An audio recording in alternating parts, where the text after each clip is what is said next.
¿Se han puesto a pensar que si el problema es que no tengas inspiración, sino más bien que estés esperando que llegue en lugar de provocarla? Esa precisamente es una de las preguntas incómodas que aparece precisamente cuando te sientas frente al lienzo y no pasa nada. Sí, cuando no vienen esas ideas o esa interacción que debe de haber entre tú y el lienzo. Cuando ese preciso momento, cuando todo parece desvanecerse y el tiempo, ese mismo tiempo que en otras ocasiones fluye contigo, se vuelve denso, pesado y en ocasiones casi inmóvil. Sí, el bloqueo creativo suele percibirse como un error en el sistema del artista, en el sistema de creatividad del mismo artista, como una falla que hay que corregir lo antes posible. Pero, en cambio, pocas veces se analiza como lo que realmente es, una fase inherente al mismo proceso creativo.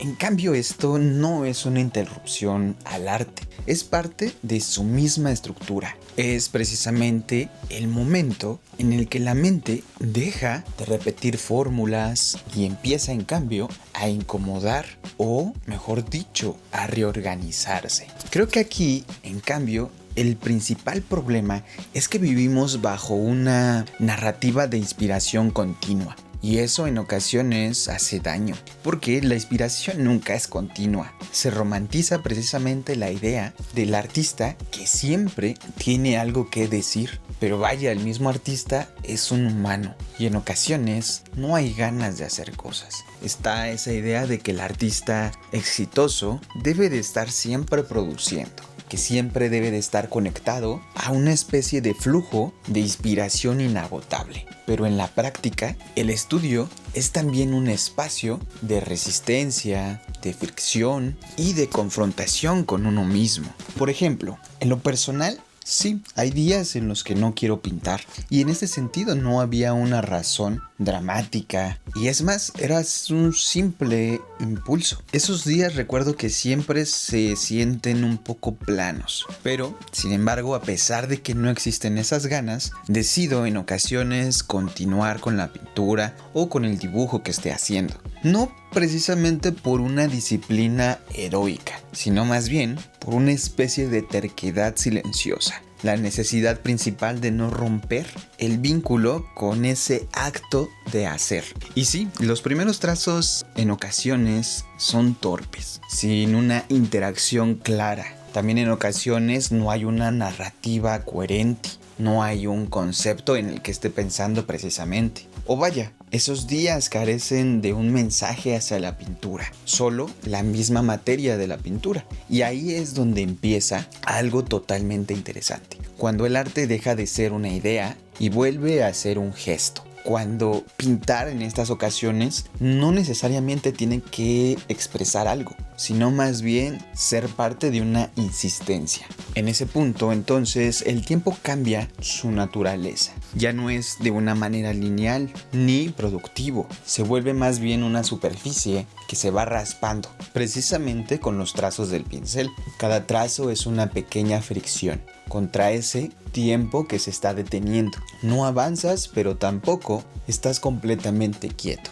Y sí, en ese momento, en ese preciso momento, estás en una especie de quietud y de tensión productiva. Y vaya, el bloqueo creativo visto desde ahí no es algo vacío, más bien es una saturación. Es una acumulación de referencias y de expectativas también, pero en ocasiones también de un ruido interno. Y pintar sin ganas se convierte en una forma de limpiar ese exceso. No para precisamente hacer una gran obra espléndida, sino más bien para volver a un estado más honesto. Y sí, aquí es donde muchos de los artistas abandonan, porque precisamente no hay una recompensa inmediata, a corto plazo. No hay una sensación de que esto está funcionando o está quedando bien esta pintura. Pero justamente ahí está el punto de quiebre. Si te quedas en este punto, algo cambia. No de golpe, claro, no de una forma espectacular,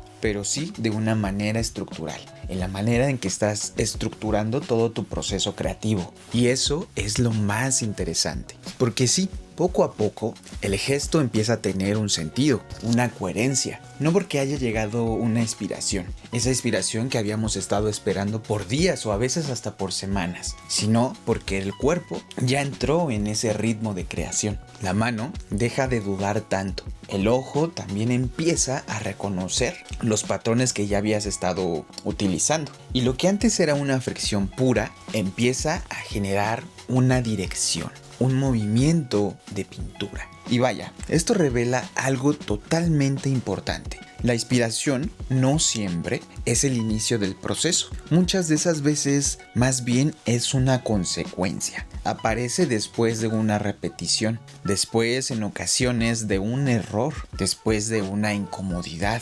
Y es que en realidad es un subproducto de haber permanecido precisamente el tiempo suficiente frente a tu pintura. Sin embargo, este video tampoco trata de glorificar el bloqueo creativo, porque no precisamente es un estado en el que debes de mantenerte por mucho tiempo, y precisamente hay que saber salir de ahí. Y salir no siempre significa esperar a sentirte listo, sino más bien cambiar las condiciones, variar materiales, reducir expectativas en ocasiones, modificar algunos formatos o incluso cambiar el lugar en donde estás pintando. Salir de ese bloqueo es, en muchos de los casos, dejar de exigirle sentido inmediato al proceso que estás llevando, a ese proceso creativo que llevas días. Más bien es permitir que el trabajo exista antes de empezar a justificarlo. Y esto creo que es muy importante. Y este es el aceptar que no todo lo que haces tiene que ser valioso en términos finales, en términos teóricos y en términos de una esplendidez artística, pero sí en términos de una continuidad. Porque al final, lo que realmente está en juego no es una obra en específico, sino la relación que tienes con tu práctica. Recordemos que pintar es una práctica mental y en ocasiones la mente llega a reconocer patrones, y estos patrones de cómo te sientes pueden llegar a afectar a largo plazo la manera en que estás llegando a pintar o la manera en que te relacionas con la misma pintura, con tu mismo proceso. Y es que sí, cada vez que atraviesas un bloqueo creativo sin lograr salir de él, favoreces ese vínculo, lo vas fortaleciendo una y otra vez. Lo haces menos dependiente del estado de ánimo, de tu estado emocional, y lo haces más cercano a la decisión consciente. Y entonces la conclusión deja de ser una frase motivacional y se vuelve más una constatación. El arte no siempre nace de la inspiración, a veces nace de la afección, una y otra vez. Y entender eso no solamente cambia la relación que tienes con tu trabajo, cambia completamente cómo habitas el tiempo dentro del estudio y dentro de tu mismo proceso creativo. Pero bueno, dime acá abajo en los comentarios qué haces tú cuando quieres salir de ese bloqueo. ¿Qué haces cuando llevas semanas sin lograr terminar una pintura? Por ejemplo, yo cuando llego a tardarme demasiado en alguna pintura en específico, suelo intercalar entre dos. Y así voy avanzando en una pintura nueva y de esa pintura van saliendo ideas para retroalimentar la otra pintura. Es algo que comúnmente hago. Pero claro, también en ocasiones me gusta más irme solamente por una pintura y dejar que la pintura vaya